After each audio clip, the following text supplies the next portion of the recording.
Bismillahirrahmanirrahim. Alhamdulillah, tentunya senantiasa kita bersyukur kepada Allah. Kesyukuran kita sangatlah besar kepada Allah. Apapun yang kita peroleh dan apapun yang kita dapatkan hari ini, walaupun terkadang kita merasa berat untuk memaknai apa yang Allah sudah berikan, tapi kita harus sadar apapun yang kita dapatkan adalah impian banyak orang ketika melihat kita dari kejauhan. Semoga Allah menuntun kita supaya kita bisa memberikan makna pada setiap karunia yang Allah berikan kepada kita. Kalau karunia itu sudah memiliki makna, maka perkara kecil pun sudah menjadi alasan bagi kita bersyukur kepada Allah setiap waktunya tanpa kita kehabisan alasan bersyukur kepada Allah. Nabi Sulaiman hanya melihat semut saja sudah bisa membuatnya bersyukur. Dan syukurnya Nabi Sulaiman ketika beliau bersyukur mendengar percakapan semut menjadi sebuah contoh ideal dan role model kesyukuran yang Allah langitkan. Dan kita baca kisah nyata itu sepanjang kita berinteraksi dengan Al-Quran. Allah itu takjub sama mereka yang khusyuk di dalam sholat, tapi Allah juga takjub kepada mereka yang pandai berterima kasih kepada Allah dalam setiap karunia yang Allah berikan kepada mereka. Semoga kita senantiasa pandai berterima kasih kepada Allah dalam setiap apapun yang Allah berikan kepada kita. Tidak ada takaran yang salah dan tidak ada takaran yang keliru, sebagaimana tidak ada takdir yang buruk apapun yang menimpa pada kita kecuali kita yang salah membaca takdir. Semoga kita menjadi hamba yang bersyukur kepada Allah dalam setiap urusan kehidupan kita. Amin insyaallah. Bapak dan Ibu, bersama dengan kehangatan keluarga Baitus Syakirin, kita pada kesempatan hari ini izinkan saya untuk menyampaikan sebuah materi. Materi kita, ini melek antum. Ini ya. Kita pada kesempatan hari ini akan membicarakan tentang sebuah tema yang akan kita berikan judul Melangitkan Ramadan, dan kita meramadankan hati kita. Kita akan membahas Ramadan dari sisi tema yang mungkin selama ini jarang kita bahas, dan semoga pembahasan kita sebagai sebuah reminder dan sebagai sebuah alarm untuk mengingatkan kita kembali, terutama saya, bagaimana kita memaknai Ramadan kita. Tapi sebelum kita membahas itu, kita bahas dulu mukadimahnya. Tentunya kita sepakat bahwasanya Ramadan itu keutamanya besar. Membicarakan Ramadan sebagaimana kita membicarakan Nabi Yusuf di antara 11 saudaranya. Membicarakan Ramadan itu kayak kita membicarakan Nabi Muhammad di antara para nabi, dan membicarakan Ramadan sebagaimana kita melihat matahari di antara bintang-bintang yang berpijar. Ketika matahari sudah bersinar, semua pijar bintang itu tenggelam dengan keindahan sinar mentari ketika menghangatkan bumi. Itulah yang kita sebut dengan Ramadan. Ketika Ramadan itu merupakan perkara besar yang tidak bisa dipandang sebelah mata, maka Ramadan itu merupakan sebuah waktu yang menjadikan setiap ketaatan yang kita lakukan itu menjadi bernilai lebih besar dibandingkan ketaatan yang kita lakukan di luar waktu Ramadan.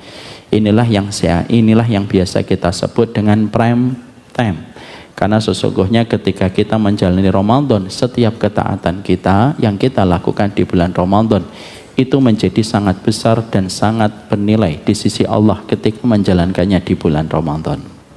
Saya pernah menyampaikan kepada Bapak dan Ibu, rotasi waktu 24 jam itu semuanya tidak sama. Makanya ketika kita melakukan ketaatan pada satu hari, maka sangat dipengaruhi jam berapa kita melakukan ketaatan itu. Kalau kita berzikir jam 3 subuh tentunya tidak sama dengan kita zikir jam 10 siang. Dan kita berzikir jam 3:30 tidak sama ketika kita berzikir 1:30. Kenapa berbeda? Karena waktu mempengaruhi keutamaan ibadah yang kita kerjakan. Konteks kiasnya, analoginya kayak kita melihat negeri kita tercinta. Apakah setiap bulan memiliki histori untuk negeri kita? Jawabannya tidak. Bulan Januari, Februari, Maret, April itu bulan yang biasa untuk negeri kita. Tapi kalau sudah bicara Agustus, bicara bulan Agustus itu merupakan bulan yang memiliki histori yang sangat luar biasa.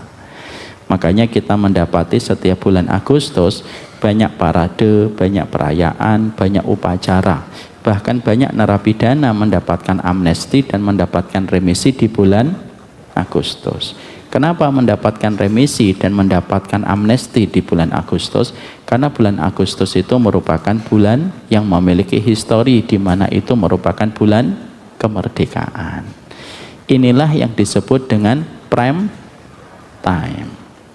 Makanya kalau kita masih ingat di awal 2000-an, di awal tahun 2000-an, kita mendapati kalau kita ngelihat televisi, kita masang iklan di televisi, apakah semua jamnya itu sama? Tidak. Kalau kita masang iklan jam 7 pagi, mungkin rate harganya itu puluhan juta. Tapi kalau kita memasang iklan jam 7 malam dan jam 8 malam, rate harganya itu bisa ratusan juta. Kenapa? Slotnya cuma beberapa detik, detiknya sama, menitnya sama, tapi harganya bisa berbeda. Karena sesungguhnya harga berbeda itu dipengaruhi oleh waktu. Kamu masang iklan jam 7 pagi, cuma 50 juta. Kamu pasang iklan jam 7 malam, harganya 500 juta. Kenapa? Itu prime time. Ketika di mana mata manusia itu sedang menonton dari seluruh orang di antara penduduk Indonesia, dan itulah yang menjadikan lebih mahal. Sama pula Ramadan itu prime time. Makanya prime time-nya kita dalam kehidupan ini ada 3 waktu. Kalau kita bercocok tanam pada ibadah, pastikan kalau kita melewati 3 waktu prime time, maka setiap kita bercocok tanam pada 3 waktu ini menjadikan ibadah kita itu menjadi lebih istimewa di sisi Allah. Apa 3 waktu prime time yang menjadikan kita kalau bercocok tanam itu menjadikan pahalanya sangat besar sekali? 1, 10 hari yang pertama di bulan Dzulhijjah, di mana setiap ketaatan yang kita lakukan di bulan Dzulhijjah, terutama pada 10 hari yang terakhir itu sangatlah besar, karena bulan itu identik dengan bulannya Nabi Ibrahim dan Nabi Ismail. Wa min ayamin alamalu salih fiha haba ilallah min hadhil ayyamil ashr. Makanya setara dengan orang yang berjihad. Yang kedua, prime time yang kedua itu kapan? 10 hari pertama di bulan Muharram. Makanya kita mendapati bulan Muharram identik dengan bulannya siapa? Bulannya Nabi Musa alaihi salam. Makanya ada perintah untuk kita untuk melaksanakan puasa apa? Asyura, tanggal 9 dan 10. Prime time yang ketiga, prime time ketiga kapan? Yaitu 10 hari yang terakhir di bulan Ramadan. Dan para ulama mereka membicarakan di antara 3 waktu prime time ini, manakah yang menempati top trending? Maka yang menempati top trending nomor 1, sebagian ulama mengatakan kalau melihat siangnya, maka yang paling utama 10 hari yang pertama di bulan Dzulhijjah. Kalau melihat malamnya, yang paling utama adalah Ramadan. Tapi saya tidak memilih pendapat ini. Tetapi pendapat yang saya pilih adalah pendapat yang mengatakan di antara 3 waktu ini, manakah yang menempati top trending nomor 1? Yang menempati top trending nomor 1 bukan bulan Dzulhijjah, bukan bulan Muharram, tapi yang menempati top trending nomor 1 adalah bulan Ramadan. Kenapa? Karena ada privilege yang Allah berikan kepada bulan Ramadan yang Allah tidak pernah berikan itu di bulan Dzulhijjah sekalipun dan di bulan Muharram. Apa privilege yang Allah berikan kepada bulan Ramadan yang Allah tidak pernah berikan kepada kita di bulan Dzulhijjah dan di bulan Muharram? Ada 3 dan sama-sama kita sudah paham. Tuftahu abwabul jannah wa tughlaqu abwabu jahannam wa sufidatis syayatin, yaitu ketika pintu surga dibuka 8-8-nya, dan ketika pintu neraka ditutup semuanya, dan ketika setan itu dibelenggu. Dan itu tidak pernah kita jumpai keadaan seideal itu dan seistimewa itu kecuali hanya di bulan Ramadan. Makanya kalau kita sudah mendapati diri kita akan memasuki bulan Ramadan, baunya surga itu kan tercium. Makanya kita mendapati banyak orang ketika di bulan Ramadan tiba-tiba berubah menjadi taat. Kenapa? Karena pintu surga dibuka, neraka ditutup, dan tidak ada 1 bulan yang aroma wanginya surga tercium kecuali di bulan Ramadan. Makanya banyak orang kalau di bulan Ramadan itu menahan diri semampunya untuk tidak berbuat dosa. Jangan bohong ya, ini bulan Ramadan. Padahal di luar bulan Ramadan pun tidak boleh dia bohong. Ya kan? Bahkan contoh yang paling sering saya sampaikan, banyak nggak orang pacaran kalau di bulan Ramadan itu sungkan? Sungkan. Yuk ketemuan, Ramadan ketemuan. Nah terus kapan? Habis terawih. Gitu.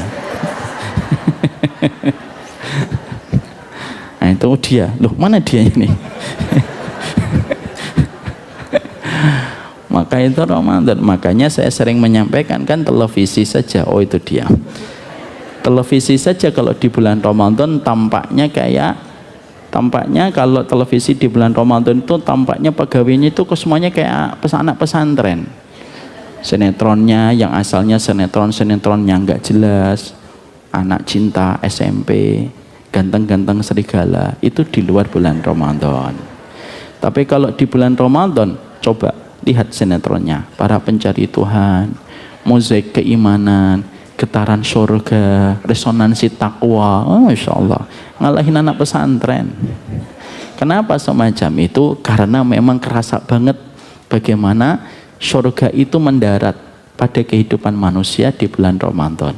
Makanya perkataan dari Imam Ibnu Qayyim bagus. Kamu tidak pernah mencium baunya, kamu tidak pernah mampu mencium bau wanginya surga dalam kehidupan di dunia, kecuali kamu akan mencium bau wanginya itu di bulan Ramadan. Makanya tidak mengherankan kan para sahabat itu ketika mereka mencium bau wanginya Ramadan itu mereka sampai mencium bau wanginya Ramadan 6 bulan sebelum datangnya Ramadan. Makanya mereka tidak pernah meminta dipanjangkan umur kecuali dipanjangkan umur untuk sampai di bulan Ramadan. Dipanjangkan umur itu kenikmatan, tapi dipanjangkan umur sampai di bulan Ramadan itu karunia dan anugerah. Makanya doanya para ulama itu setidaknya ada 2 riwayat. Saya lebih condong kepada riwayat yang kedua. Riwayat yang pertama, Allahumma barik lana fi Rajab wa Sya'ban wa balighna Ramadan. Berkailah kami di bulan Rajab dan Sya'ban dan sampaikanlah kami di bulan Ramadan. Tapi saya tidak mengambil riwayat ini. Saya mengambil riwayat yang kedua. Riwayat yang kedua datang dari Yahya bin Katsir dalam kitab Hilyatul Auliya. Disampaikan riwayat yang kedua itu apa? Indah betul. Dan saya tidak tahu apakah Bapak Ibu hafal atau tidak. Saya tidak mau jawab. Saya khawatir jawabannya mengecewakan saya. Apa doanya? Allahumma sallimni ila Ramadan wa sallim li Ramadan wa tasallamhu minni mutaqabbala. Maka sesungguhnya mereka berdoa, salimni ila Ramadan, selamatkanlah aku sampai di bulan Ramadan, hantarkanlah Ramadan kepada diriku, dan jadikanlah amalku semuanya diterima di bulan Ramadan. Para sahabat tahu tidak keutamaan bulan Dzulhijjah? Tahu, tapi mereka tidak pernah meminta dipanjangkan umurnya sampai di bulan Dzulhijjah. Para sahabat tahu enggak keutamaan bulan Muharram? Tahu, tapi mereka tidak meminta dipanjangkan umurnya di bulan Muharram. Tapi para sahabat itu meminta kepada Allah supaya dipanjangkan umurnya sampai di bulan Ramadan, dan itu pun sangat tercium kuat baunya oleh mereka dalam paru-paru keimanan yang mereka miliki. Itu 6 bulan sebelum datangnya Ramadan untuk merujuk kepada satu arti. Ramadan itu bukan biasa. Makanya maaf Bapak dan Ibu, Ramadan itu menjadikan amal yang biasa menjadi amalan favorit. Semua amal ibadah itu dicintai oleh Allah, tapi tidak semua amal ibadah itu difavoritkan oleh Allah. Saya ulang kembali lagi. Semua ibadah itu dicintai oleh Allah. Karena pengertian ibadah itu apa? Ismun jami'un lima yuhibbuhullah. Yang dinamakan ibadah itu segala sesuatu pada perintah yang Allah cintai. Makanya ketika Allah cintai namanya ibadah. Tapi ingat, tidak setiap ibadah itu difavoritkan oleh Allah. Dan Ramadan mengubah amalan yang Allah cintai menjadi amalan yang difavoritkan oleh Allah. Sambilkan sebuah analogi. Ibu tahu, Bapak tahu berapa jumlah surat di dalam Al-Quran? 114 surat. Apakah setiap surat itu memiliki kedudukan yang sama di sisi Allah? Jawabannya enggak. Makanya Allah berfirman, "Manansakh min ayatin aw nunsiha na'ti bi khairin minha aw misliha." Satu ayat yang kami hapus, kami datangkan ayat yang lebih utama atau ayat yang sepadan. Artinya, setiap surat dan setiap ayat itu memiliki kedudukan yang berbeda-beda. Makanya surat Al-Baqarah, surat Ali Imran lebih utama daripada surat Al-Maidah. Makanya kalau ibu dan bapak tanya sama saya, kalau saya ingin menghafalkan Quran, mulainya dari mana Ustadz? Surat Al-Baqarah dan Ali Imran. Makanya Nabi dulu dalam riwayat yang sahih, kalau ada jenazah 3 orang, 4 orang meninggal dan hanya bisa menggalikan satu lubang karena habis perang tidak bisa satu persatu satu lubang kalau dihuni 3 orang sebelum dimasukkan, selalu Nabi tanya, mana yang hafal surat Al-Baqarah? Yang ini ya Rasulullah, yang ini dimasukkan lebih dulu sebagai penghormatan. Mungkin kalau ibu dan bapak yang meninggal, saya tanya, mana yang hafal surat Al-Baqarah? Tidak ada Ustadz. Nah, itu yang saya bingung. Itu yang saya bingung. Artinya surat Al-Baqarah, Ali Imran itu memiliki kedudukan yang istimewa. Al-Mulk, Al-Kahfi, sebagian ulama mengatakan surat Yasin. Walaupun saya tidak mengambil pendapat itu, tapi tetap saya harus sampaikan. Kemudian surat Al-Ikhlas, Al-Falaq, An-Nas. Surat-surat yang saya sebutkan itu lebih utama kedudukannya dibandingkan surat-surat yang tidak saya sebutkan. Makanya contohnya antara Al-Ikhlas dengan An-Naba, mana yang paling utama? Al-Ikhlas. Alhamdulillah, Al-Ikhlasnya 4 ayat. Coba yang An-Naba paling utama. Bingung ibu. Makanya itu perumpamaan. Paham di sini? Semua ibadah itu dicintai oleh Allah, tapi tidak semua ibadah itu difavoritkan oleh Allah. Sama analogi yang lebih gampang lagi pernah saya sampaikan di sini. Saya pernah menyampaikan kan, kalau saya ditanya, Ustadz itu masakan favoritnya apa? Nasi goreng, telur mata sapi setengah matang, plus salmon. Terus ada teriknya, Masya Allah, itu enak itu. Itu makanan sarapan favorit saya. Satu waktu saya pulang dari masjid kompleks saya, pulang ke rumah, buka pintu, krek gitu. Saya mencium bau pecel. Saya tanya dong sama istri saya tercinta, masak apa? Masak pecel. Pecel apa? Pecel Kediri. Pecel Kediri saya suka, tapi bukan makanan favorit saya. Maaf ya kalau ada yang suka favoritnya pecel, kita tidak satu frekuensi. Saya ketika makan senang atau tidak senang? Senang, tapi lahap? Tidak. Nambah? Enggak. Nambah pi? Enggak. Ketika terima kasihnya biasa atau istimewa? Biasa. Kenapa? Pecel Kediri. MC kita kelihatan dari wajahnya pecel Kediri.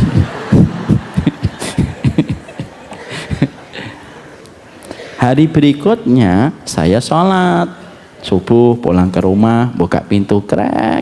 Saya mencium bau lontong. Saya tanya istri saya, masak apa bu? Lontong. Lontong apa? Lontong sayur.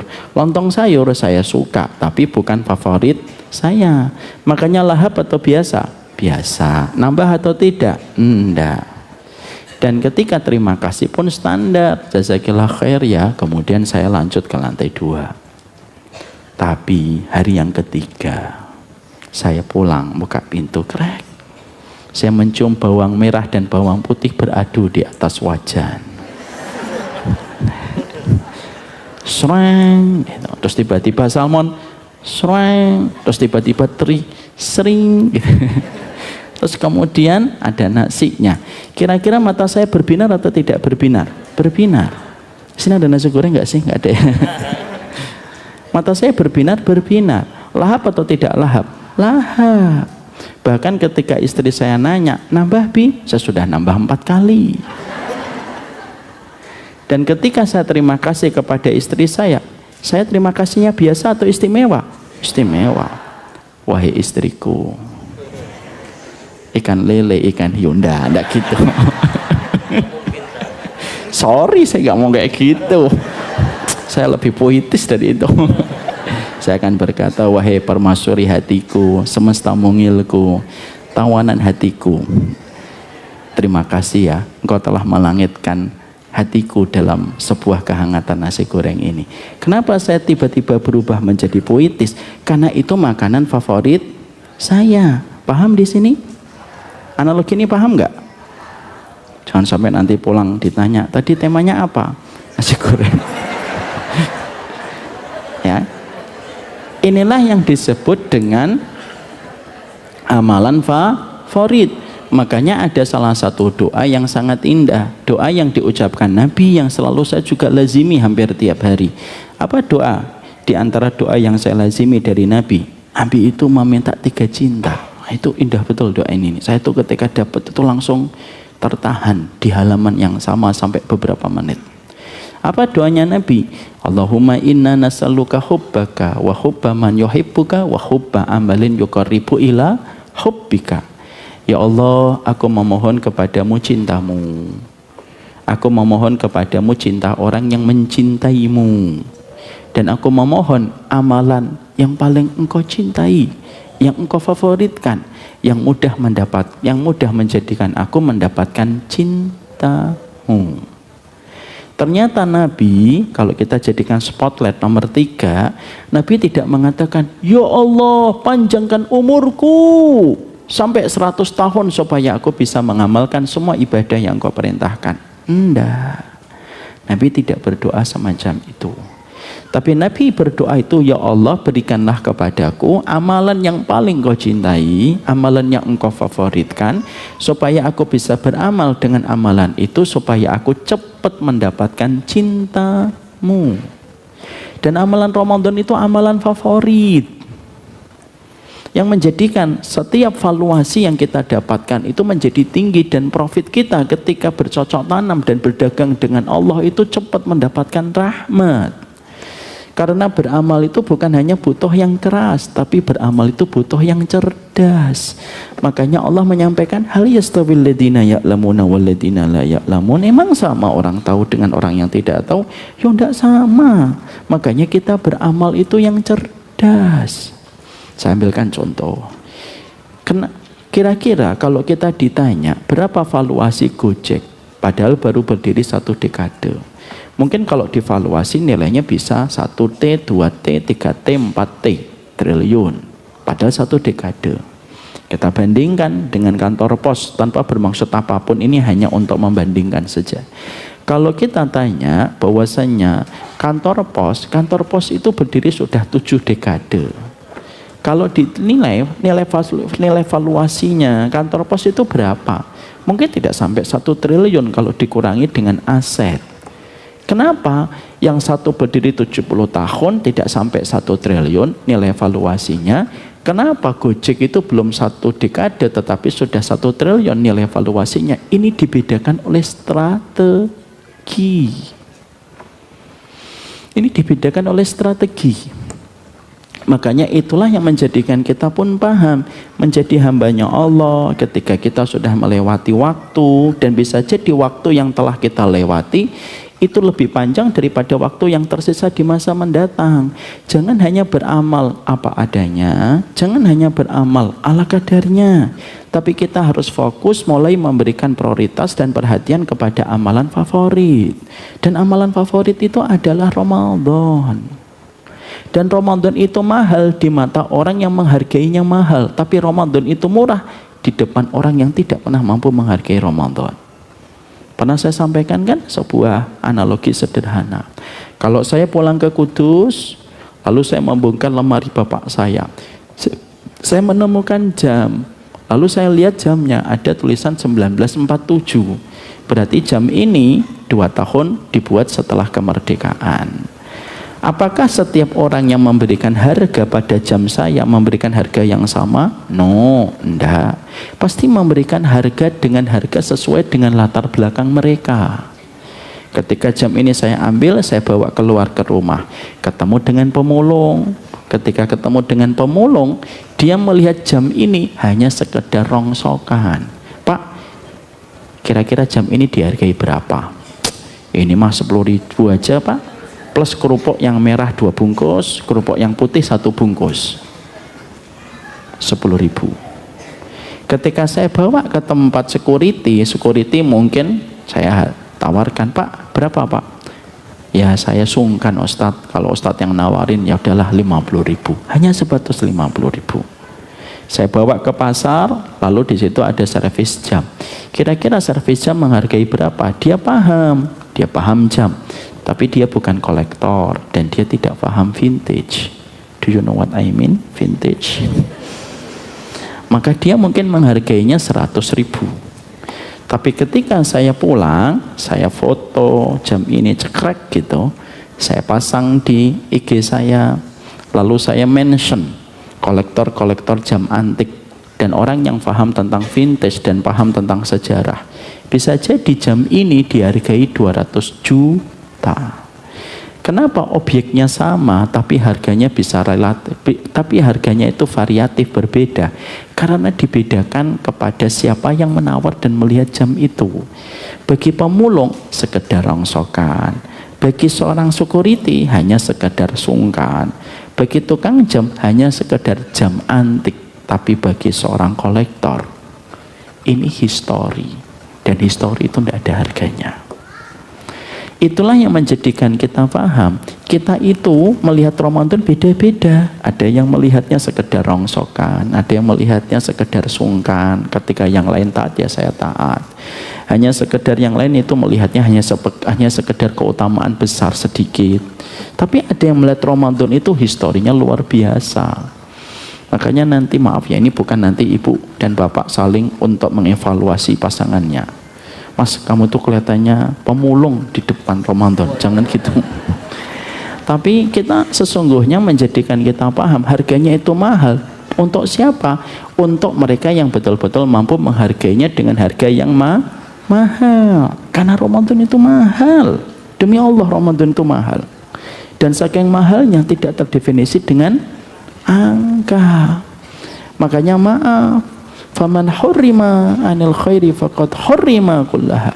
Siapapun yang diharamkan dari kebaikan Ramadan seakan-akan diharamkan dari semua kebaikan. Dan ini sebuah perenungan untuk saya, untuk ibu dan bapak. Kok sampai kita tidak khatam di bulan Ramadan, terus di bulan mana lagi kamu akan khatam? Di bulan Ramadan aja tidak khatam, pintu surga dibuka, neraka ditutup, setan dibelenggu, kamu tidak khatam. Kalau kamu di bulan Ramadan tidak mampu konsisten taraweh, dan taraweh itu namanya adalah sholat tahajud di bulan Ramadan, namanya taraweh, terus di bulan mana kamu akan konsisten tahajud kalau Ramadan aja tidak konsisten untuk taraweh? Makanya Ramadan itu merupakan sebuah acuan dan parameter kehidupan kita, dan itulah yang menjadikan kita harus paham. Kalau bapak dan ibu sudah sedemikian pahamnya tentang keutamaan Ramadan, saya tambahkan sedikit dalam waktu 5 menit sebelum kita bahas apa yang kita kerjakan. Maka sesungguhnya kita pun harus paham, harganya Ramadan itu mahal dengan tabel harga yang tidak terkira harganya. Apa itu tabel harga yang dimiliki Ramadan supaya betul-betul kita bisa menghormati Ramadan ketika kita paham harganya mahal? Karena biasanya kita bisa menghargai sesuatu kalau kita tahu itu barangnya mahal. Saya nih, misalkan saya dikasih hadiah baju ini. Baju ini saya tidak tahu karena bermerek, ternyata harganya 15 juta. Contoh, ini tidak 15 juta. Karena saya tidak tahu kalau harganya 15 juta, kira-kira saya menghargai baju ini atau biasa aja? Biasa aja. Kena sambal biasa, kena kecap biasa, kena es jeruk biasa. Kenapa? Saya kira hanya sekadar baju biasa kayak Uniqlo mungkin yang 300-200 ribu. Tapi setelah saya tiba-tiba searching mereknya, Gentong misalkan, kan ada Gucci, ada Gentong. Misalkan ternyata harganya 15 juta. Kira-kira saya menghargai nggak baju ini? Pasti menghargai. Kalau ada yang kotor saya bersihkan. Kalau saya bawa pulang langsung bawa ke laundry dan saya ngomong, Bu, jangan dicuci pakai tangan, ke laundry aja. Kenapa saya mengistimewakan? Harganya 15 juta.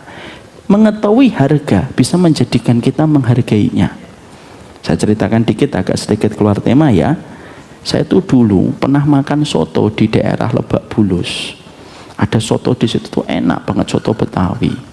Harganya saat itu sekitar 10 tahun atau 15 tahun yang lalu itu 40.000 satu mangkok. Bagi saya mahal saat itu. Sekarang juga mahal. Tapi karena enak, saya ngajak teman saya pada lain berikutnya ketika punya rezeki, sahabat saya ajak makan di situ. Pas lagi makan, dia nggak tahu kalau harganya itu sudah 45.000, naik 5.000. Makan senang, gitu. Saya bilang, pelan-pelan. Kenapa pelan-pelan? Itu harganya per mangkok 45.000. Per suapnya 500 perak. Nikmatin gitu. Artinya setelah itu dia makannya pelan-pelan, 500, 1.000, dihitung sama dia. Lucu teman saya. Tapi di situ akhirnya kita mendapati biasanya kalau kita tahu harganya sesuatu maka kita menghargainya. Sama Ramadan itu kita harus tahu tabelnya harganya berapa supaya kita paham dan supaya ketika kita paham nanti kita menghargainya. Saya sampaikan dalam waktu sesingkat-singkatnya. Ada 3 keutamaan karena materi kita agak banyak. Ada 3 harga mahalnya Ramadan. 1, harga mahalnya Ramadan itu merupakan salah satu sedikitnya amal yang mampu menandingi dan mampu melebihi keutamaan orang yang mati syahid. Itu Ramadan. Gimana riwayatnya? Datang dari Tolhah. Ada 2 orang datang dari Yaman bersahabat. Mereka ketika masuk Islam ngikutin jihad. Yang satu meninggal dunia, yang satu masih hidup 1 tahun setelah yang mati syahid. Maka tidak lama setelah 1 tahun dia pun meninggal dunia di atas tempat tidur karena sakit dan bukan mati syahid. Ini dua-duanya meninggal dunia. Ketika akhirnya Tolhah pada satu malam bermimpi ketemu dengan 2 orang ini, yang ini mati syahid, yang ini mati di atas tempat tidur 1 tahun setelah yang mati syahid. Maka Tolhah menjumpai mereka di depan surga, dan di dalam surga setiap menitnya ada panggilan, fulan masuk surga, fulan masuk surga, fulan masuk surga. Lah Tolhah ada di belakang 2 orang ini. Dan kita harus paham ya, hakikat orang yang hidup ketika bermimpi tentang orang yang meninggal dunia itu hak dan benar, sebagaimana tafsir surat Az-Zumar 42 yang nanti dibaca sesuai dengan perkataan Imam Ibnu Katsir. Maka Tolhah itu di belakang 2 sahabat ini. Ketika Tolhah di belakang 2 sahabat ini, Tolhah menyangka dan berasumsi pasti yang akan dipanggil pertama kali yang mana? Yang mati syahid. Tapi ternyata yang dipanggil pertama kali bukan yang mati syahid. Yang dipanggil pertama kali justru yang meninggal dunia 1 tahun setelah yang mati syahid. Dia masuk ke surga, ditinggikan derajatnya di surga. Dan yang ini masih di depan surga, terbentang jarak yang lama, barulah ada panggilan, fulan. Barulah yang mati syahid dipanggil masuk surga. Dan ketika masuk surga, derajatnya pun di bawah derajat yang meninggal 1 tahun setelahnya. Lah Tolhah kan bingung, loh kan ini mati syahid, harusnya dia dipanggil dulu dan harusnya berada di derajat yang lebih tinggi. Ketika Tolhah tanya, kebangun dari mimpinya, tanya fulan, dan dia bisa jawab. Sampailah pertanyaan itu ke telinga Nabi. Ketika sampai di telinga Nabi, Nabi manggil Tolhah, sini Tolhah, apa yang kamu herankan di dalam mimpimu? Ya Rasulullah, yang satu mati syahid, yang satu tidak mati syahid. Tapi dia hidup lebih panjang 1 tahun. Kenapa dia dulu yang masuk surga? Perhatikan jawaban Nabi, dan jawaban Nabi itu hujjah. Memang ini mimpi, tapi dikomentari Nabi, maka menjadi hujjah. Kalau sekedar mimpi tidak bisa jadi hujjah. Tapi kalau mimpinya Nabi, hujjah. Kalau mimpinya orang sekarang tidak bisa dijadikan hujjah. Maka Nabi mengomentari, wahai Tolhah, bukankah sahabat yang meninggal 1 tahun setelah yang mati syahid, dia mendapatkan tambahan 1 tahun sholatnya? Betul ya Rasulullah. Mari kita hitung 1 tahun sholat itu berapa? Sholat yang wajib aja, belum yang ba'diyah, belum yang qobliyah, 365 kali 5, 1825. Masya Allah ya, sempuha saya memang pintar. 1825. Terus mendapatkan tambahan Ramadan 1 kali. Maka Nabi mengatakan tambahan sholatnya 1 tahun dan tambahan Ramadannya 1 kali, itulah yang menjadikan derajatnya lebih tinggi daripada yang mati syahid. Insya Allah. Panjang umur dalam taat itu karunia. Iri nggak sama orang 70 tahun taat? Iri batul. Nabi menyebutkan waqad atroka bi Ramadan. Bukankah dia mendapatkan tambahan 1 Ramadan? Iya, tambahan 1 Ramadan plus sholatnya 1 tahun, itulah yang menjadikan dia lebih utama daripada yang mati syahid, tanpa kita menafikan keutamaan mati syahid. Maka disitulah akhirnya kita paham, tidak main-main. Itulah yang akhirnya menjadikan Imam Ibnu Katsir berkata, ruh di dalam kubur kalau mereka diberikan kesempatan untuk bangkit, bangkitnya pasti milihnya di bulan Ramadan. Yang kedua, kita harus paham amalan Ramadan itu amalan yang besar. Satu-satunya pahala atas ibadah yang tidak pernah diganggu sama Allah itu Ramadan, pahala Ramadan. Bapak kalau sholat tapi bapak nyakitin orang, pahala sholatnya bapak dipakai untuk membalas kezaliman bapak kepada orang yang bapak sakiti. Ibu umroh 20 kali, sodakohnya 300 juta, tapi pernah mendolimi orang, sodakohnya ibu dan umrohnya ibu akan dipakai oleh Allah membalas rasa sakit yang pernah ibu timpakan kepada orang.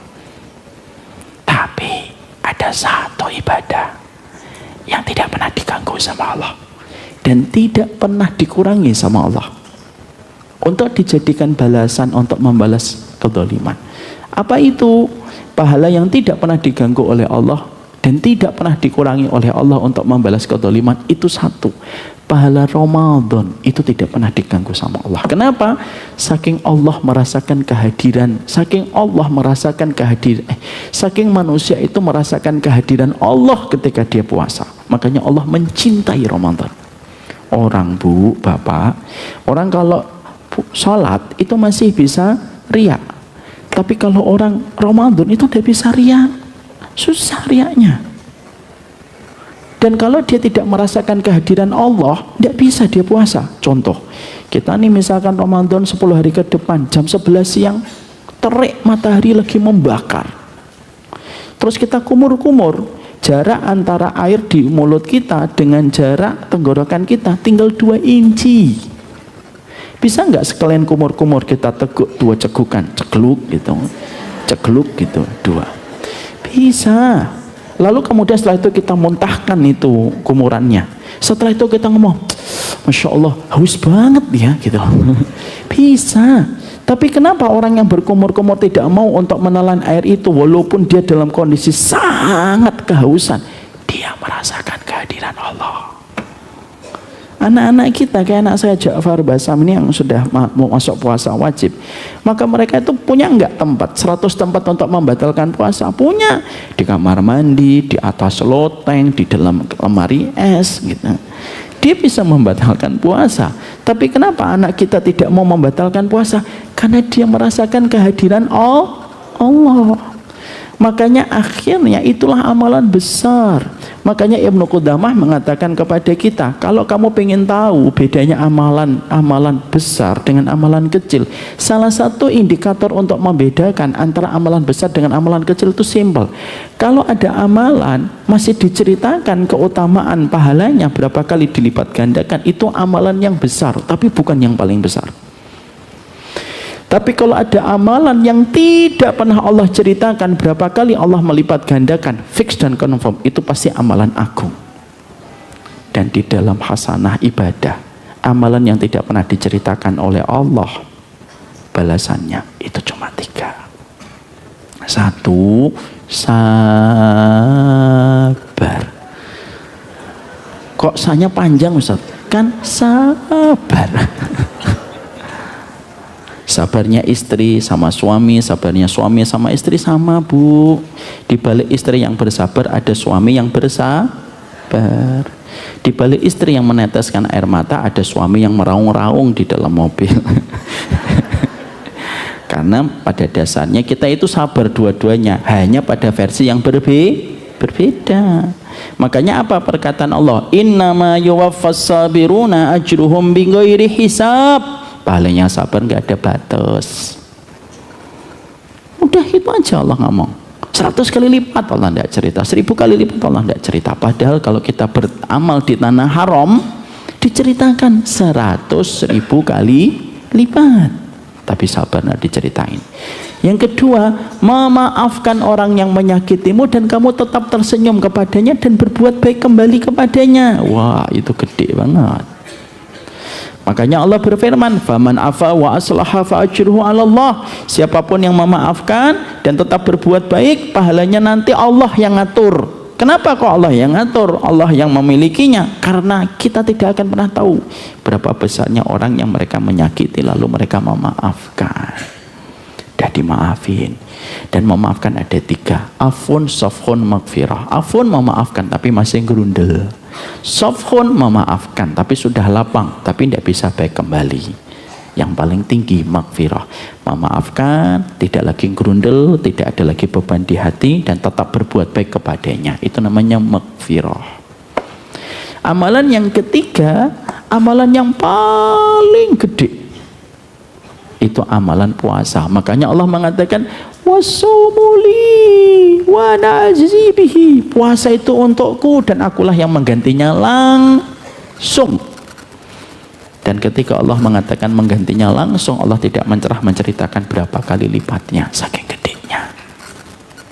Terus yang ketiga, ini merupakan bulan ketika Allah banyak memberikan ampunan. Sempurnanya Allah di dalam sifat maafnya itu sempurna ketika di bulan Ramadan. Makanya zikir kita kalau di bulan Ramadan, la ilaha illallah, enggak. Allahumma sholli ala Muhammad, enggak. Apa zikir kita kalau di bulan Ramadan sebagaimana yang diceritakan Nabi kepada Ibunda Aisyah? Allahumma innaka afuwun tuhibbul afwa fa'fu anni. Minta ampunan. Kita tidak pernah mendapatkan remisi besar-besaran kecuali di bulan Ramadan, karena tidak ada bulan yang paling banyak Allah membebaskan manusia dari ancaman api neraka kecuali di bulan Ramadan.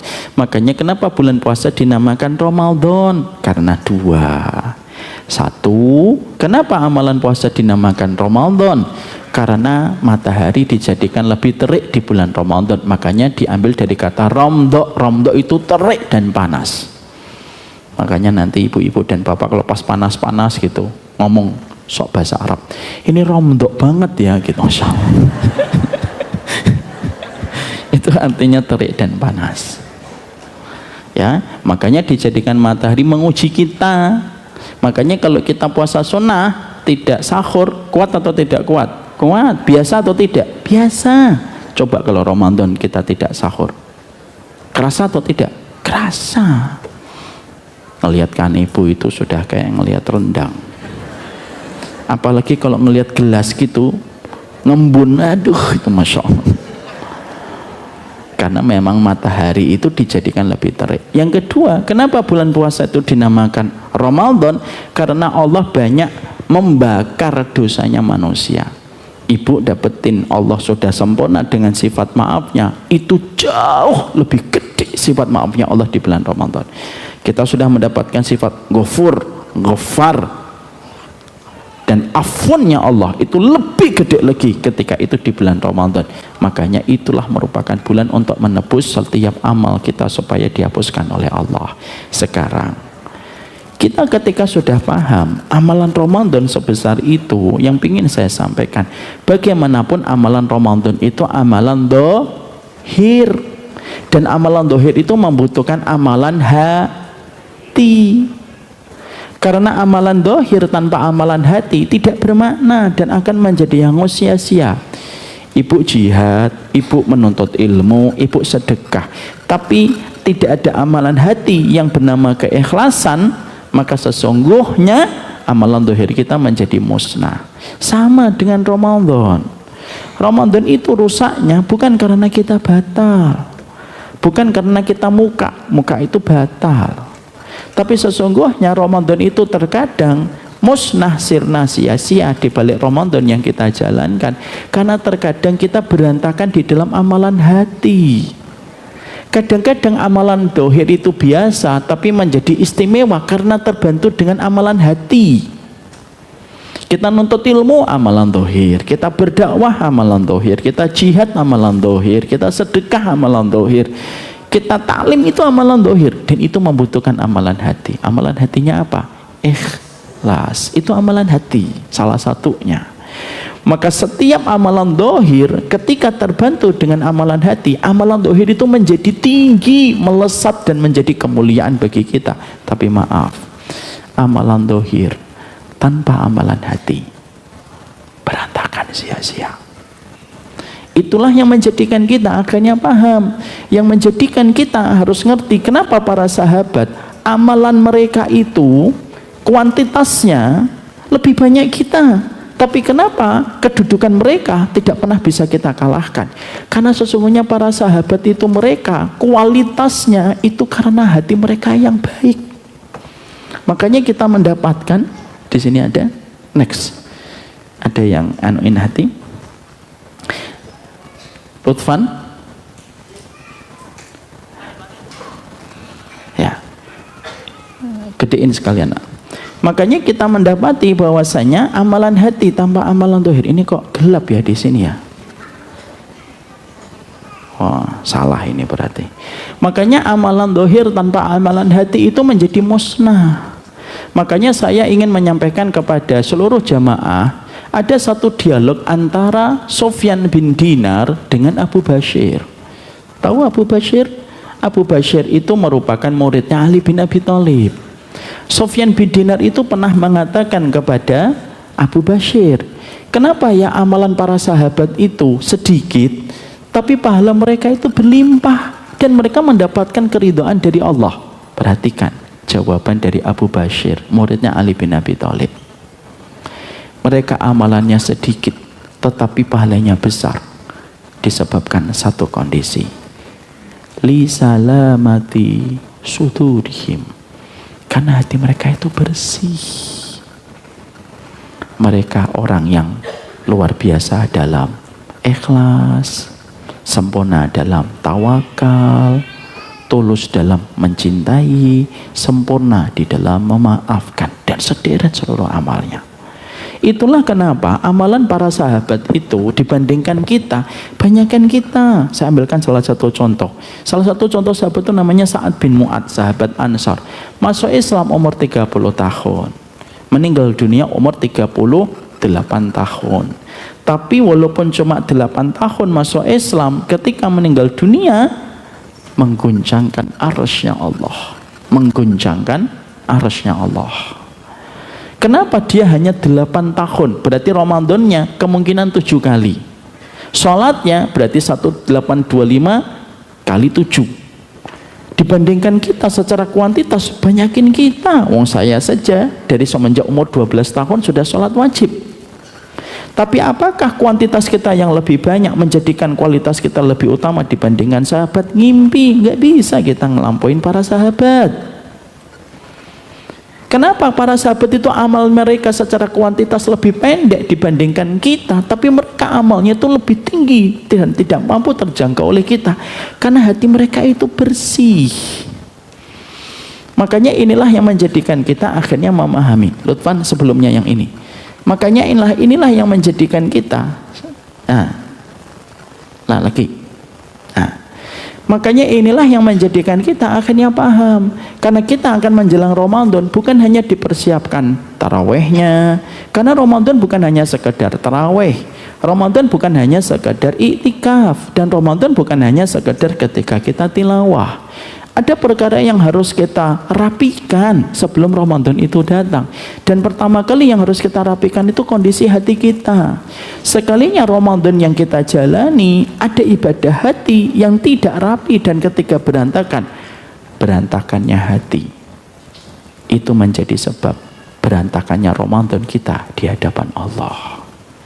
Lah inilah yang menjadikan kita harus paham apa yang harus kita persiapkan supaya Ramadan kita bisa maksimal dengan Ramadannya hati kita.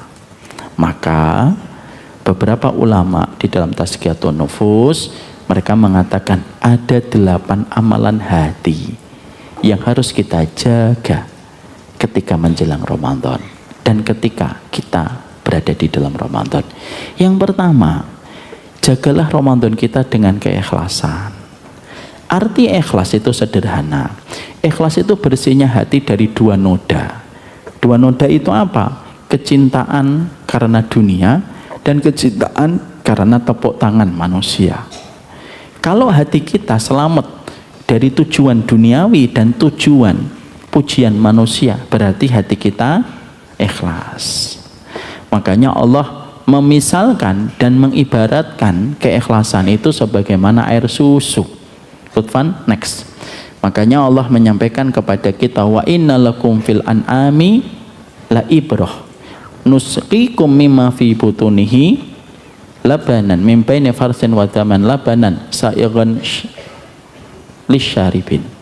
Makanya Allah menyampaikan kepada kita bahwasanya keutamaan ikhlas itu kayak air susu. Ibu dan bapak tahu air susu di dalam perutnya sapi. Di dalam perutnya sapi itu ada 3 barang. Ada susu, ada darah, ada kotoran sapi. Tapi pernah nggak orang ketika memerah susu, susunya keluar bercampur dengan tahinya sapi? Tidak ada. Pernah nggak orang memerah susu yang keluar itu susu bersama dengan darahnya sapi? Enggak. Susu keluar murni, makanya dinamakan susu murni. Karena tidak ada darahnya dan tidak ada kotorannya. Next, Lutfan. Maka sesungguhnya pun sama. Sesungguhnya keikhlasan itu, ini operatornya harus didawuroh lagi ini. Nah, nggak usah ngeliat ini. Maka sesungguhnya disinilah kita akhirnya paham. Ibadah Ramadan kita, selain kita mempersiapkan berapa kali kita tilawah, berapa kali kita nanti untuk iktikaf, pastikan hati kita itu memiliki keikhlasan. Dan keikhlasan itu 2. Pastikan tujuan kita bukan dunia ketika menjalani Ramadan, dan pastikan Ramadan kita tidak untuk mendapatkan pujian manusia. Maaf ya Bu, Bapak, sebagian orang itu rezekinya dibuat lebih di bulan Ramadan. Pedagang UMKM, tukang sopir antar kota, gaji THR, semuanya itu ada di bulan Ramadan. Hatta rezekinya para ustadz juga kalau di bulan Ramadan nambah. Ya boleh kan, enggak apa-apa. Tapi dengan adanya Ramadan, jangan sampai kita senang menyambut Ramadan itu karena profitnya yang besar. Tapi betul-betul kita menyambut Ramadan karena kita tahu bahwasanya Ramadan itu tak ternilai harganya di sisi Allah. Maka bersihkanlah kecintaan kita kepada Ramadan dari unsur duniawi. Karena sesungguhnya kalau ada di antara kita menyambut Ramadan karena yang kita ingat itu adalah mudiknya, ataupun yang kita ingat adalah bagaimana dagangan kita laku keras ketika di bulan Ramadan, anak khawatir itu sebagaimana susu yang tidak lagi murni ketika tercampur darah dan kotoran. Makanya di dalam surat An-Nahl 66 tadi kita membaca, di dalam perutnya sapi ada susu yang terletak di antara darah dan kotoran. Yang kedua, supaya kita ikhlas, ini masih poin 1, supaya kita ikhlas, pastikan bahwasanya setiap ibadah yang kita lakukan itu betul-betul bukan untuk pujian manusia. Ustadz, gimana ya menjadikan amal ibadah kita bukan untuk pujian manusia? Simple. Kalau amalan kita, amalan saya, amalan bapak, amalan ibu, yang kita rahasiakan dan kita sembunyikan itu lebih banyak daripada amal yang dilihat sama orang. Kalau amal yang kita rahasiakan dan kita sembunyikan lebih banyak daripada amal yang terlihat di mata manusia, berarti kita sudah mulai memiliki sifat keikhlasan. Allah itu paling senang amal dirahasiakan. Allah itu senang kalau amal itu tidak bersifat pasaran yang dilihat dan diketahui banyak orang. Semakin sedikit orang yang tahu amalan kita, semakin gede. Makanya private living itu merupakan konsep dasar dalam kehidupan sunnah. tutup. Amal ibadah itu tutup. Uktumu hasanataka asyaddu min sayyiatika. Tutupi amal kebaikanmu sebagaimana kamu menutupi amal keburukanmu dan aib kamu. Ya, jadi kalau kita sedekah tutup. Makanya dulu semangatnya para ulama itu nutupin, sampai kepada suami istri pun mereka saling menutupin. Kalau kita mampu, kayak Dawud bin Hindun, puasa sunnah 40 tahun, istrinya tidak tahu. Gimana kok sampai tidak tahu? Beliau kalau pagi pergi membawa bekal dari rumahnya, karena beliau punya lapak di pasar. Nanti sebelum masuk pasar dikasih ke fakir miskin, dia jualan. Sore dia membeli makanan, dibawa pulang ke rumah. Orang yang di rumah tidak ada yang menyangka kalau dia puasa sunnah. Baru ketahuan setelah meninggal dunia fakir miskin di depan pasar berceloteh. Semenjak Dawud meninggal tidak ada lagi yang memberikan kami makanan. Akhirnya ditelisik dan ketahuan kalau dia puasa. Masya Allah, 40 tahun. Makanya pernah nggak kita mendapatkan hadis Nabi membagi-bagikan sedekah? Tidak ada. Cari hadis Nabi. Nabi datang ke rumah-rumah membagi-bagikan, nggak ada. Hadis-hadis sedekahnya Nabi itu sedikit sekali. Paling-paling tentang sorban yang pernah ditarik sama Arab Badui dikasihkan oleh Nabi. Tapi hadis detail ketika Nabi membagi-bagikan sedekah tidak ada. Nabi merahasiakan. Padahal Nabi itu pemilik 1/5 perbendaraan negara, itu 1/5 miliknya Nabi. Nabi itu triliuner. Tapi yang luar biasa, caranya Nabi bagi itu tidak ada sahabat yang sadar. Makanya Masya Allah. Makanya kalau kita yang sudah paham dan sudah ngaji di sini, mari kita sembunyikan. Hati kita ini kayak gelas kaca yang mudah pecah berantakan ketika mendapatkan pujian dan sambutan. Makanya kalau muji orang, jangan di depannya. Muji orang itu nanti di belakangnya. Makanya saya kalau muji dia, di belakang beliau. Ngantuk dia.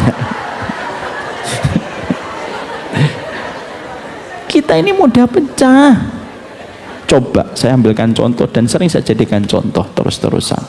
Bapak dan Ibu, kalau Bapak Ibu puasa sunnah, yang paling susah apa? Jaga niat, bukan makannya. Ini tidak general ya, tapi biasanya kita ngerasakannya itu. Ketika yang lain makan, kita tidak pengen makan. Kalau puasa, kita pengen ditanya, Ustaz, tongkolnya nggak dimakan. Saya puasa. Ketika kita jawab puasa, seneng, orang akhirnya tahu puasa. Ketika pada satu waktu yang lain pada makan, tidak ada satupun yang nanya ke kita. Nggak makan, nggak ada yang nanya. Sedih. Kenapa nggak ada orang yang nanya? Kalau orang nggak nanya, berarti tidak tahu kalau saya puasa. Ini bukan berarti nanti kita bohong ketika ditanya puasa. Nggak, tetap jujur harus ngomong puasa. Tapi saya sampaikan itu bahwasanya betapa beratnya kita untuk menjaga niat. Makanya kalau ada amal yang masih disembunyikan di dalam bulan Ramadan, sembunyikan. Nggak usah nulis juz 26. Nggak usah. Iktikaf, khusyuknya dihadirkan para malaikat, tidak usah. Atau kadang-kadang kita itu pura-pura nanya gini, tadi malam itu kelihatannya Lailatul Qadar ya, alhamdulillah tadi malam saya tidak tidur. Tidak usah, tidak usah. Lebih baik kamu disangka nggak dapat tapi dapat, daripada kamu disangka dapat tapi Jadi kalau kita mampu menyembunyikan, sembunyikan. Kenapa? Ramadannya hati itu dengan menyembunyikan amal. Tapi saya ingatkan, ini masih nomor 1. Kalaupun nanti kita mendapati ada saudara kita yang terkadang dia masih memasang status amalnya, jangan langsung dikomentari dengan kata-kata ria. Tapi doakan saja, karena kita tidak bisa menghakimi orang ria atau tidak ria. Contoh, hari pertama tiba-tiba langsung pasang status, ada yang pasang status juz 28, cepet amat.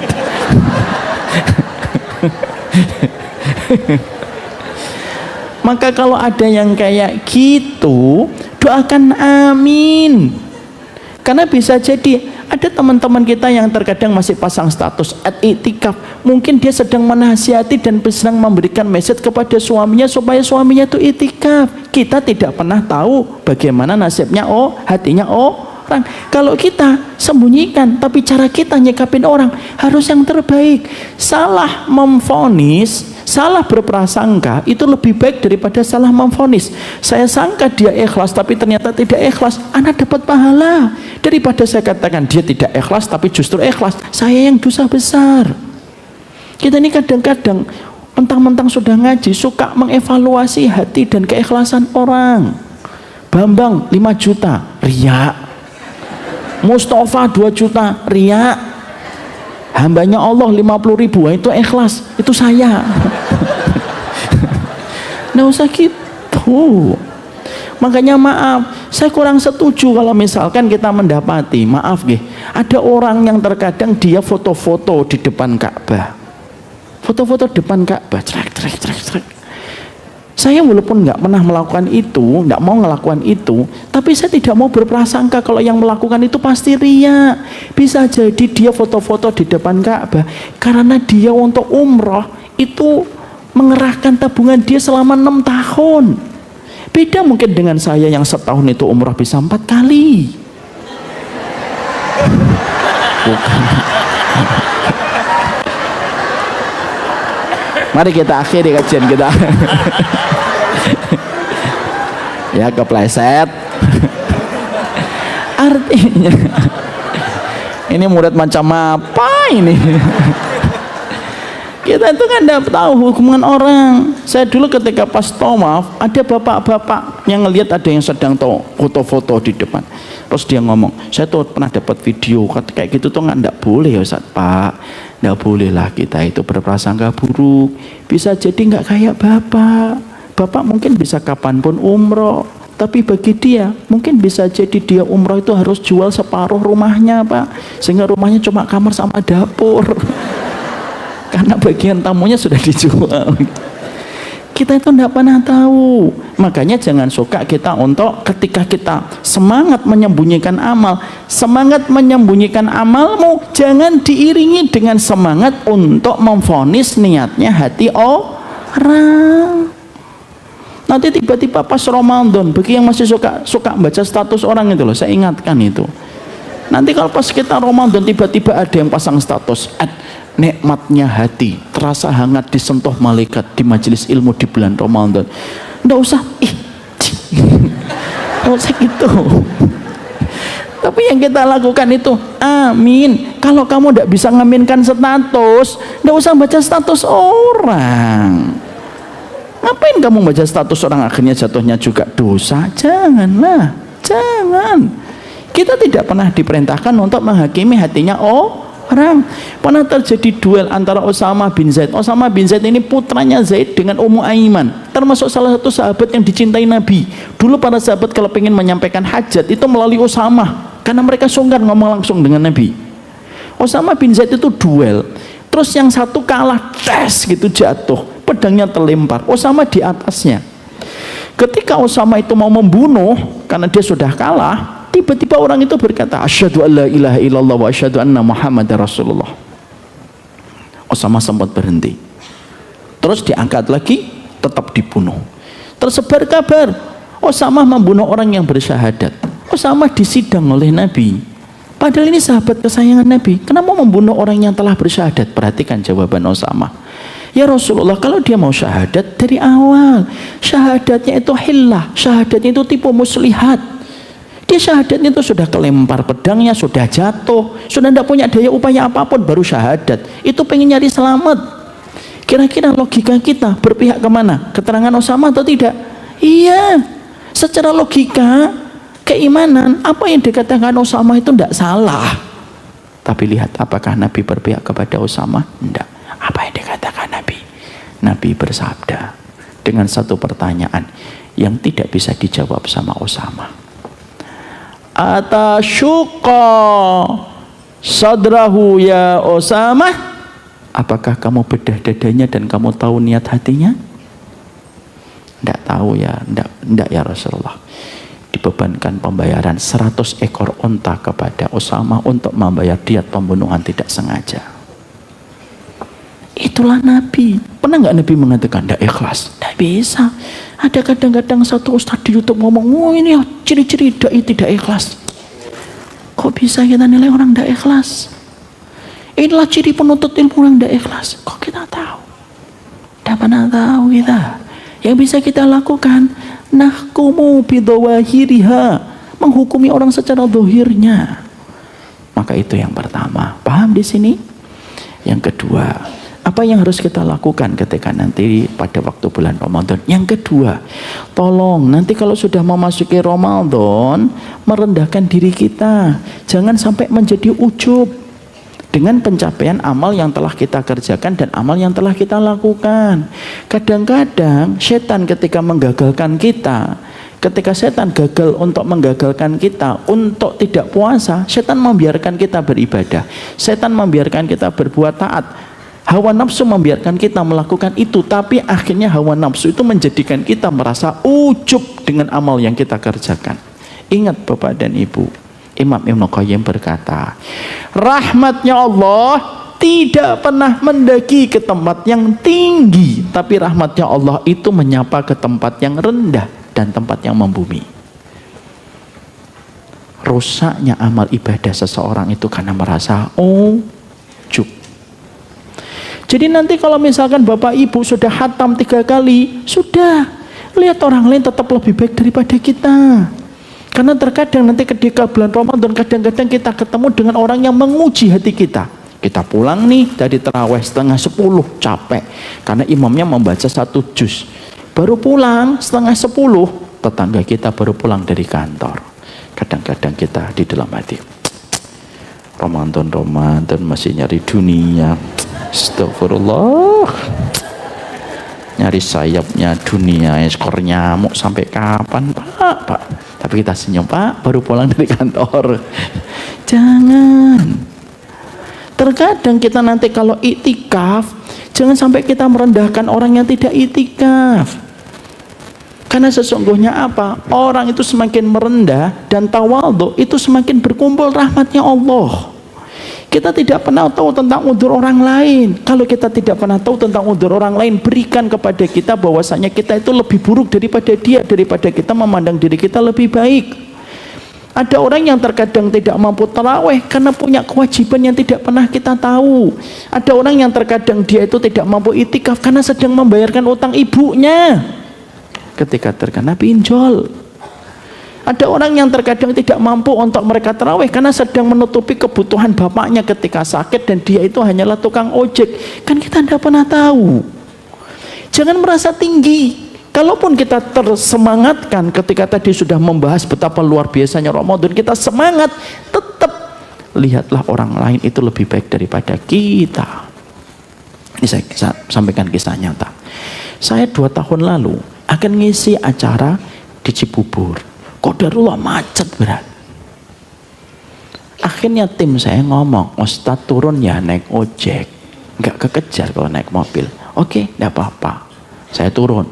Baru naik ojek, tukang ojeknya langsung nanya saya, Ustadz ya? Karena saya pakai gamis dan peci.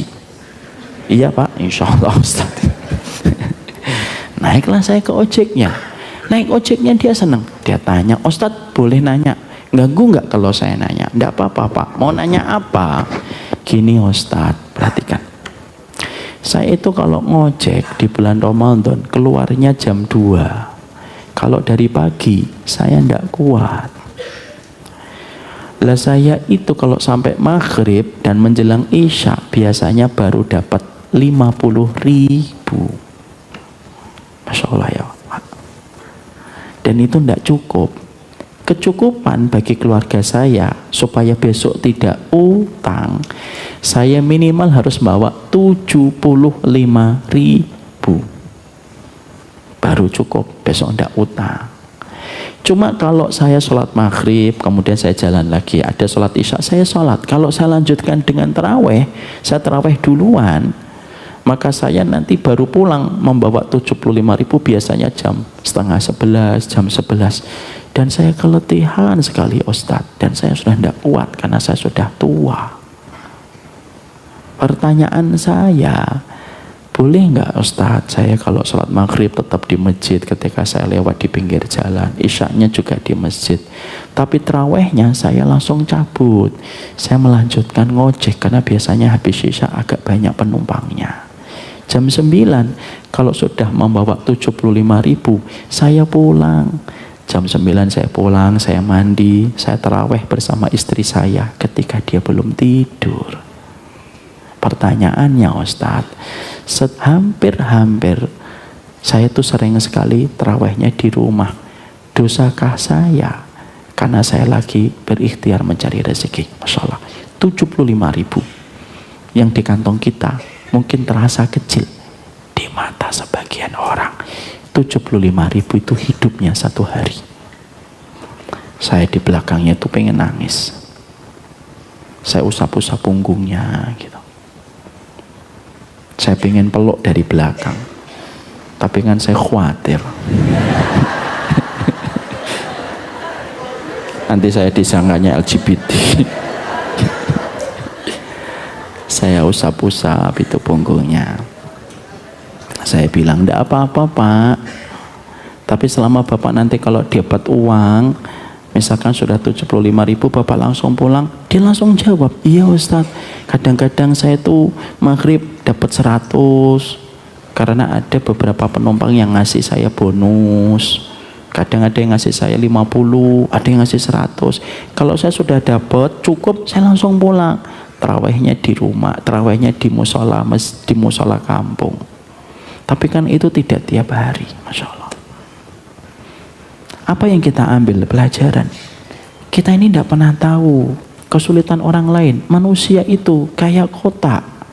Apa yang terlihat di luar itu tidak menggambarkan apa yang ada di dalam. Kita tidak pernah tahu penderitaan orang. Jangan suka mengukur ukuran ketaatanmu dengan ukuran ketaatan sepatumu. Tidak sama.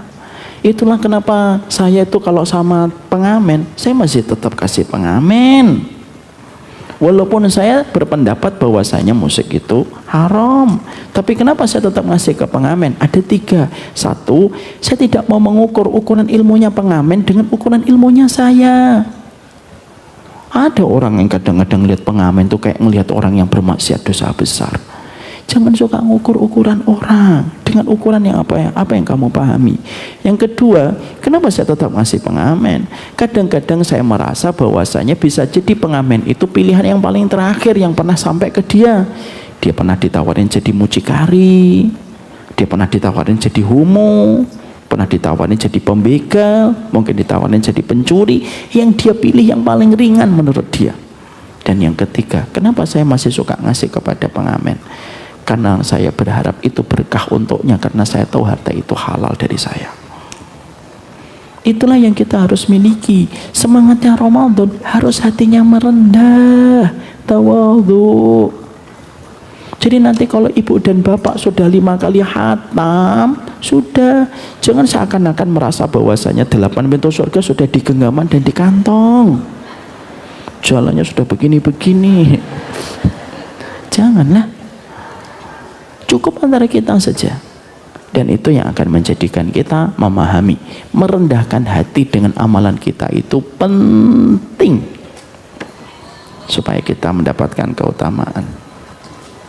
Sudah adzan, insyaallah. Nomor 2, nomor 3, 4, 5, 6, 7, 8 dibaca sendiri aja supaya Allah merahmati kita. Dan Masya Allah ya, sudah adzan tanpa terasa. Inilah pembahasan kita. Ibu dan bapak, saya tutup ya. Mari kita berdoa, semoga doa ini berkaitan tentang hajat kita sebelum Ramadan, supaya kalaupun nanti ajal kita menjadikan kita tidak berjumpa dengan Ramadan, kita telah sempurna pahala kita di bulan Ramadan karena niat sudah kita panjatkan. Mari kita membaca doanya Yahya bin Katsir. Allahumma salimni ila Ramadan wasallim li Ramadan watasallamhu minni mutaqabbala. Doa ini terus sampai akhir Ramadan. Yang kedua saya tambahkan sedikit, jadilah pencuri di bulan Ramadan. Jadi pencuri itu gimana Ustadz? Antum memberikan makanan berbuka, orang yang solih ketika berbuka puasa, antum mengambil pahalanya tanpa mengurangi pahalanya sedikit pun di sisi Allah. Kalau misalkan nanti kita memberikan makanan berbuka puasa di pesantren misalkan, saya tuh tahu betul banyak pesantren yang terbatas. Kita tanya ustadznya, berapa harga menu buka puasa? 20.000. 20.000 kali 30.000, 600.000. Kasihkan 600.000. Berarti kita sudah mengumpulkan 2 Ramadan. Ramadan dia dan Ramadan kita ambil. Kalau kita punya 6 juta, 11 Ramadan, 10 Ramadan yang kita berikan makanan berbuka plus Ramadan kita. Kalau kita memberikan makanan misalkan 60 juta, 100 Ramadan plus Ramadannya kita 101, tanpa mengurangi pahala 100 orang yang kita ambil pahalanya. Pencuri yang diridhai oleh Allah itu hanya pencuri di bulan Ramadan. Saya pernah menemukan seorang jamaah memberikan makanan berbuka selama Ramadan 1.000 santri, totalnya 400 juta di bulan Ramadan. Dia membayarkan 1.000 santri di bulan Ramadan, cashnya dari pondok nggak dipakai, memakai uangnya beliau 400 juta. Dia ngumpulkan 1.000 Ramadan plus 1. Saya tuh kalau ngeliatin beliau sampai hari ini, saya kayak ngeliatin beliau itu diikutin 1.000 Ramadan kemana-mana. Padahal mungkin nggak kita bisa melewati 1.000 Ramadan, tidak mungkin. Harus hidup 1.000 tahun. Siapa yang hidup 1.000 tahun? Makanya akhirnya jadilah pencuri di bulan Ramadan. Dan sesungguhnya yang paling utama memberikan makanan berbuka di pondok pesantren itu masih banyak yang terbatas. Saya ini praktisi anak pondok 4 tahun. Saya 4 tahun di pondok, 4 tahun fakultas sastra, 4 tahun fakultas syariah. Maka sesungguhnya di pondok itu Masya Allah masih banyak yang terbatas. Makanya kami dulu di pondok itu ada yang namanya makanan itu tempe silet. Tahu tempe silet? Dinamakan silet itu karena tipisnya, dan kalau dimakan melukai tenggorokan kami. Dan kita tahu Ramadan itu santri itu baca Quran itu berlomba-lomba. Kita sebulan 4-empatan itu menghatamkan sekali. Kalau di santri 3 hari sekali hatam tuh banyak santri. Kalau ibu dan bapak sesekali nanti saya ajak ke pondok gitu ya. Kalau kita masuk di bulan Ramadan itu kayak tawon, kayak sarang tawon mereka. Kenapa? Semuanya berlomba-lomba membaca Quran. Apakah kita tidak ingin menjadi pencuri amalnya tanpa mengurangi pahala dia ketika berpuasa? Wassallallahu ala nabiyina Muhammad walhamdulillahirabbil alamin.